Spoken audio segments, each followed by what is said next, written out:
घर में खुशहाली हो, खाना वाफिर हो तो एक फर्द अगर कुछ ज्यादा भी खा ले तो फर्क नहीं पड़ता, लेकिन अगर रोटी कम और खाने वाले ज्यादा हों तो किसी एक का ज्यादा लुकमा भी बड़ी तकलीफ देता है, उस पर लड़ाइयां हो जाती हैं।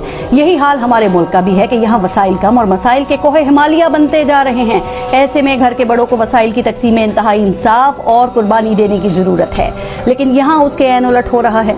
लुटे पुटे पाकिस्तान को मजीद लूटने का सामान किया जा रहा है। महंगाई और गुर्बत के फंदे से लटकी कौम के सामने सेनेट के साबिक, मौजूदा और ता क़यामत आने वाले चेयरमैन की मराद के कानून पास किए जा रहे हैं, और मराद भी ऐसी के सुभान अल्लाह। इस मुल्क में 70 से 80% अवाम को पीने का पानी मैसर नहीं है, वो गंदा और बीमारियों वाला पानी पीने पे मजबूर हैं, तो उनकी खैर है, लेकिन हुक्मरान अशराफिया को फ्रांस से मिनरल वाटर मंगवा कर देना बहुत जरूरी है। इस मुल्क के 50% लोगों की सेहत की बुनियादी सहूलतें उन्हें मैसर नहीं हैं। वो अताइयों, हकीमों और सरकारी हॉस्पिटल्स की लाइनों में खड़े खड़े मर जाएं, उनकी खैर है, लेकिन हुक्मरान अशराफिया के बैरून मुल्क इलाज का बंदोबस्त करना बहुत जरूरी है। पाकिस्तान की आधी आबादी को 2 वक्त की रोटी नहीं मैसर, ज़चकी के दौरान बच्चे मर जाते हैं, माएं मर जाती हैं, तो उनकी खैर है, लेकिन हुक्मरान अशराफिया की बेहतरीन रोटी का बंदोबस्त करना बहुत जरूरी है। इस मुल्क की 70% आबादी सफी सहूलियात से महरूम है। लोग अपनी मदद आपके तहत मरते खपते बच्चों को स्कूल छोड़ें या खुद नौकरियों तक पहुंचे तो उनके सफर की खैर है, लेकिन चेयरमैन सेनेट और हुक्मरान अशराफिया के लिए चार्टर तैयारों और हेलीकॉप्टर्स का बंदोबस्त बहुत जरूरी है। इस मुल्क में 40% लोग अपने घरों से महरूम हैं। वो कच्चे घरों में, झोपड़ियों में या किराए के घरों में रहते हैं, तो उनकी खैर है, लेकिन हुक्मरान अशराफिया के महलों की सिर्फ तज़ीनो आराइश के लिए 50-50 लाख के फंड्स मंजूर करना बहुत जरूरी है।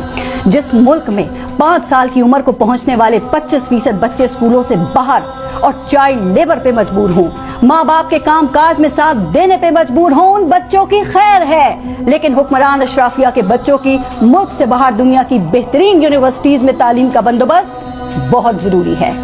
जनाब, इस मुल्क में सब बाइख्तियार सिर्फ अपना ही सोच रहे हैं, तो ये जो 24 करोड़ हैं, ये किसका निचोड़ हैं कि इनका किसी को ख्याल नहीं। हमने देखा है कि पाक फौज जिस काम में भी हाथ डालती है ना, वो काम हो जाता है। फौज की शमूलियत से अब तक जो भी एपेक्स कमेटियां बनी वो कामयाब रही। कराची में बदअमनी हल तलब हुई तो एपेक्स कमेटी बन गई, और देखते ही देखते कराची पुरअमन हो गया। सानेहा 9 में हुआ तो पाक फौज की यादगारों पर हमले के मुल्जिमान को निशाने इबरत बनाने का आगाज हो गया। तेज तरीन ट्रायल के लिए जो मुकदमात थे वो फौजी अदालतों में भेज दिए गए। वो मुकदमात इस वक्त चल रहे हैं, और पाकिस्तान की एक मकबूल सियासी जमात को रातों रात टिकट टोकरी कर दिया गया।